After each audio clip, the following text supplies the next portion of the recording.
Hola, ¿cómo están? Doy gracias a Dios por la oportunidad que me da de estar compartiendo con ustedes estos espacios en los que Dios me ha estado enseñando en estas semanas y que me ha gustado también compartirlo con ustedes. Durante estos días he estado meditando en las enseñanzas que hemos estado viendo y cómo el pueblo de Israel fue conociendo a su Dios. Hoy quiero que nos volvamos un poco para atrás en la historia y ver cómo Dios, como alfarero, le fue dando forma a su vasija, a su siervo Moisés. Antes de empezar, quiero plantear una pregunta que vamos a estar discutiendo al final también, o vamos a volverla a plantear al final de la enseñanza de hoy. Y es la siguiente: ¿cuántos necesitamos el calor de Dios en nuestra vida? ¿Cuántos de nosotros necesitamos el calor de Dios en nuestras vidas? Con la vida de Moisés como ejemplo, nosotros podemos ver la dedicación que Dios tiene para darle forma a sus siervos cuando Él los necesita en algo específico para su servicio, para su obra. El corazón dispuesto de Moisés, más que las cualidades propias de él, fue en realidad el diamante en bruto que Dios vio para iniciar con su obra de arte. Y así como Dios lo hace o lo hizo con Moisés, lo hace con nosotros. Dios ve nuestro corazón dispuesto cuando Él quiere utilizarnos para su servicio día a día. Y aquí no estoy diciendo que vamos a ser sacerdotes, vamos a ministrar en la iglesia, vamos a ser pastores o misioneros. No, en nuestra vida diaria, con nuestros trabajos diarios, con nuestras relaciones diarias. Ahí es donde Dios nos quiere usar siempre. Bueno, vamos a irnos un poco para atrás para ver el contexto histórico en el que se desenvolvió Moisés. Recuerden que en la primera enseñanza nosotros habíamos dicho o visto que más o menos 430 años antes había llegado el pueblo judío a Egipto. Y sí, más o menos unos 400 años antes del nacimiento de Moisés, cuando la familia de Jacob llega a Egipto, es que empieza esta historia. Uno de los hijos de Jacob, José, había sido vendido por sus hermanos a unos mercaderes. Es otra historia, ¿ok? Probablemente otro día, si se nos alarga esto, vamos a hablar de ella específicamente. Pero en la vida de José nosotros podemos ver cómo sus hermanos lo vendieron, y luego de que él es vendido, Dios sigue obrando en la vida de Moisés cuando él está en Egipto. José sigue siendo fiel al Señor y llega a ser el segundo hombre en importancia en todo el imperio egipcio en esa época. Una de las características de José es que José siempre honró a Dios y fue íntegro en su actuar ante Dios. Y no solamente ante Dios propiamente, sino también ante sus responsabilidades que la vida le iba enfrentando poco a poco. En todas las labores que Dios le encomendaba a José, José demostraba su integridad.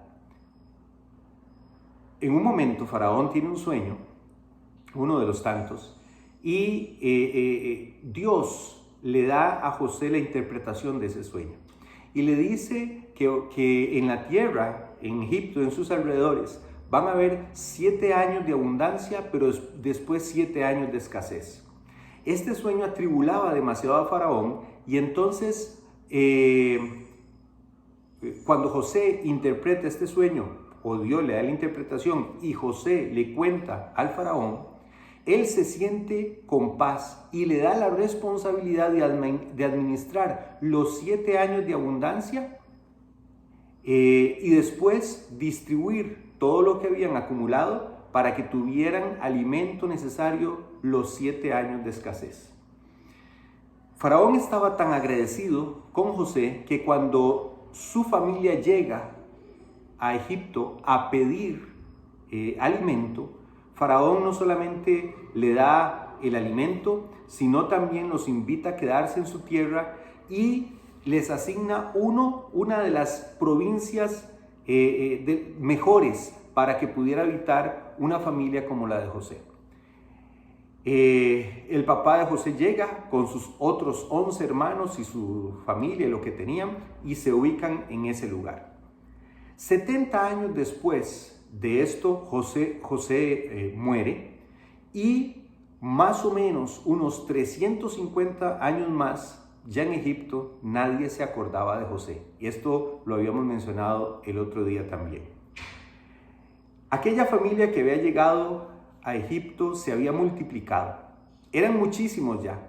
Y vemos en los últimos capítulos de Génesis cómo ellos eran tantos y el faraón de la época, ¿verdad?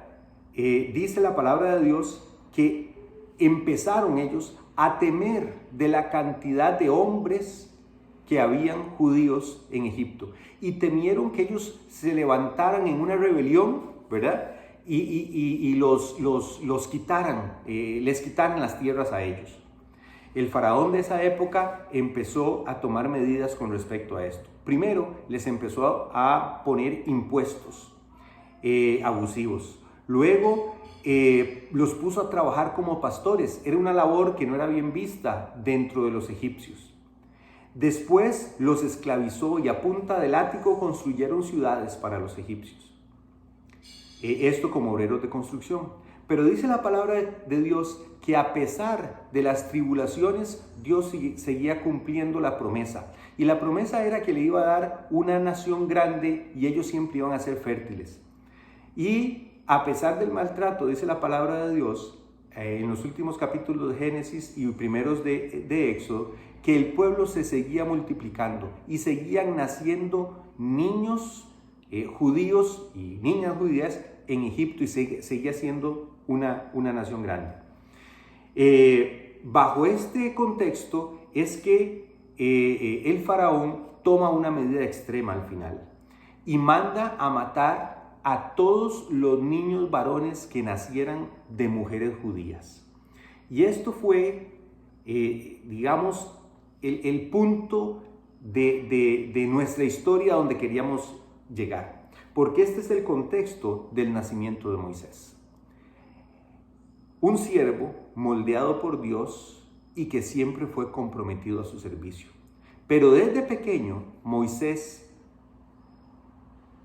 pudo ver la mano de Dios obrando en su vida. La mamá de Moisés, cuando esa circunstancia se da y ella tiene un bebé pequeño, lo que seguía era que iban a matar al niño. Entonces ella pone a su niño en una canasta, lo pone en el río, sabiendo que la hermana del faraón siempre usaba la parte baja del río para ir, bañarse y estar en las tardes ahí. Y le dice a su hija Miriam que vaya escondida y vaya viendo, ¿verdad?, que al bebé no le pasará nada. Cuando la hermana de faraón ve la canasta, ¿verdad?, observa que tiene un niño y lo recoge y lo adopta como si fuera su propio hijo. Ve también a su hermana Miriam, ¿verdad?, a la hermana de Moisés, y como ella se da cuenta que es judío, porque lo puede ver por la ropita que traía, le dice a Miriam, sin saber que era su hermana, que si ella le puede ayudar a cuidarlo. Entonces, observen, Dios cuida a Moisés desde el principio. Es más, el nombre Moisés que la hermana de Faraón le pone a este niño significa el que es salvado por las aguas. Moisés entonces crece en la familia real como un egipcio, y no solo crece ahí, sino con todos los privilegios que el sobrino del faraón pudiera tener. Es bien educado, me imagino que sabía leer fácilmente, me imagino que sabía hacer muchas labores propias de la realeza. Y él, podemos pensar hasta que iba construyendo un buen currículum para su vida. Dice la palabra de Dios que cuando Moisés ya era más grande, se empieza a dar cuenta del maltrato que sus hermanos judíos sufren, ¿verdad?, de mano de los egipcios. Un día ve como un egipcio está maltratando y golpeando a un judío y él se llena de rabia, de cólera, toma la justicia en sus manos y mata a aquel egipcio. Cuando mata a aquel egipcio, ¿verdad?, él se da cuenta de lo que hizo por su impulsividad y lo esconde por allá. Al siguiente día ve dos judíos peleando y entonces le dice: hey, ustedes sepárense, ¿verdad? Y los otros, dice la Biblia, que le contestan: ¿Quién es usted? Usted no va a ser nuestro Salvador, ¿verdad? Nos vas a matar también como mataste al judío ayer. Y eso puso a Moisés alerta. Se dio cuenta que la gente se había dado cuenta de lo que él había hecho. Dice la palabra de Dios que Faraón se da cuenta y empieza a perseguir a Moisés. Moisés escapa, dice la palabra de Dios. Y aquí quiero hacer un paréntesis. Me puse a pensar en esta circunstancia y yo decía, bueno, ¿no hubiera sido más fácil para Dios tomar a este muchacho con ese super currículum que él tenía, ¿verdad? Ahí, con la influencia que tenía dentro de la casa real, para rescatar a su pueblo de sufrimiento a partir de ese momento? Probablemente para nosotros eso hubiera sido lo más fácil. Probablemente día a día nosotros queramos depender de lo que nosotros somos o lo que hemos alcanzado como tal. Pero Dios, cuando nosotros ponemos la vida en su servicio, Él no solamente quiere nuestra preparación, sino quiere nuestro corazón dispuesto y moldeado. Y eso fue lo que empezó a hacer con Moisés. Probablemente el plan de Dios no era que Moisés matara al judío. Fue fruto de su impulsividad. Pero esto lo llevó a tener que huir. Dice la palabra del Señor que Moisés huyó del faraón, ¿verdad? Y obviamente era un hombre buscado porque había matado a un egipcio. Dice la palabra del Señor que luego de que Moisés recorre el desierto, llega hasta las tierras de Madián, donde él empieza a servir en la casa de un pastor del desierto llamado Jetro, el cual después del tiempo le da a su hija Séfora como esposa. Moisés era el encargado en ese momento de cuidar los rebaños de su suegro. Es más decir, era el pastor de los rebaños de su suegro. Leía un libro ahí de referencia y decía que la carta de presentación de él en algún momento probablemente era: bueno, soy el sobrino del faraón, ¿verdad? ¿Y qué haces ahora? Cuido ovejas. Sos un hacendado, me imagino que tienes una hacienda. No. Son las ovejas de mi suegro. Son las ovejas de su suegro, ni siquiera son las suyas propias. Ya. ¿Y dónde vive? No, vivo en el desierto, ni siquiera es en una pradera donde vive. Imagínense, cuidar ovejas en el desierto es cuidar rebaños en el desierto. Esa era la labor, en realidad, de Moisés. Dios estaba preparando la vida de Moisés en todo este tiempo, tanto para lo que venía, pero también estaba preparando su corazón. Muy probablemente Moisés era una persona que confiaba en sus capacidades más que en la dependencia de Dios. Y en esto es lo que hemos estado dando vuelta en estas últimas 2 semanas también. Nosotros debemos confiar más que en nuestras propias fuerzas en el Señor, en la provisión de Dios, en el cuidado que Dios tiene para nuestra vida, en la confianza que nosotros debemos tener hacia Dios. Pero también debemos confiarle nuestra vida a Dios y saber que cuando nosotros estamos caminando por caminos difíciles, Dios sigue trabajando en nuestras vidas. Algo muy interesante es que cuando Moisés tiene a su primer hijo, él le pone de nombre Gersón, que significa peregrino soy en una tierra extranjera. Dios ya había empezado a hacer la obra en Moisés. Ya él sabía que esa no era su tierra y probablemente tampoco era la tierra de Egipto, su tierra. Él empezaba ya en esta primera parte a conocer a Dios. Ese tiempo que Moisés pasó en el desierto, más o menos se calcula que él tuvo que recorrer 300 kilómetros en el desierto. No sabemos si agarró un carruaje, no sabemos si se fue en caballo o los tuvo que caminar. Realmente esa parte no se especifica en la palabra de Dios. Pero definitivamente Moisés tuvo que pasar por la arena del desierto, por el calor del desierto, por la prueba del desierto, para ir moldeando su orgullo, para ir haciendo morir su propio yo y dejar que en su vida él pudiera depender completamente de Dios. De ahí viene la pregunta que hacía al principio.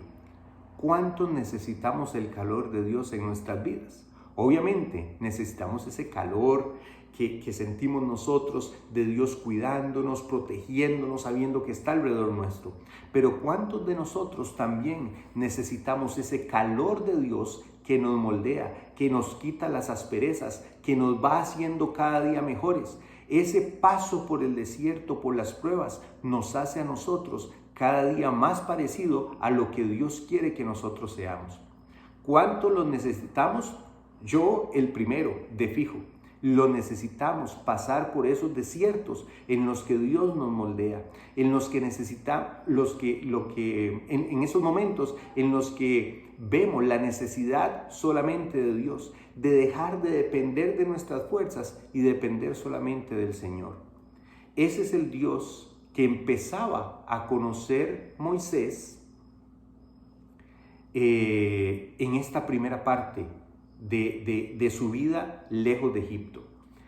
Algo que me llamó mucho la atención es una frase que leí también en un libro. Decía que los líderes son reclutados por Dios. Muchas veces cuando nosotros queremos aspirar a una posición y estamos haciendo nuestro currículum, ponemos todo lo que nosotros creemos que las otras personas necesitan saber de nosotros mismos.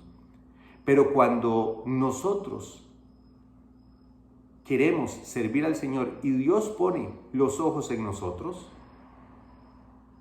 Dios no necesariamente ve nada más nuestro currículum, ve nuestro corazón y ve un corazón que está dispuesto a pasar por ese desierto y en ese momento saber que si estamos caminando por ese momento de prueba es que Dios nos está moldeando, Dios nos está pasando por ese fuego, estamos necesitando ese calor de Dios en nuestras vidas para hacernos un diamante, una piedra preciosa para su servicio. ¿Cuánto estamos dispuestos nosotros a sacrificar por el Señor? ¿Cuántos de nosotros queremos realmente servir a Dios en nuestras vidas de verdad, cada día, en cada momento, desde nuestro trabajo, en nuestra familia, con nuestros amigos? Eso es lo que Dios quiere. Vidas que realmente reflejen lo que Dios es en nosotros mismos e internamente. La próxima semana vamos a seguir hablando un poco más acerca de esta segunda parte de la enseñanza que tuvo que recibir Moisés cuando estuvo en esta tierra en el desierto y cómo Dios lo estaba preparando para llevar a su pueblo y dirigirlo por más de 40 años en un desierto. Dios los bendiga mucho y espero que estas reflexiones Dios las use para hablarle a su corazón y a su vida. Bendiciones.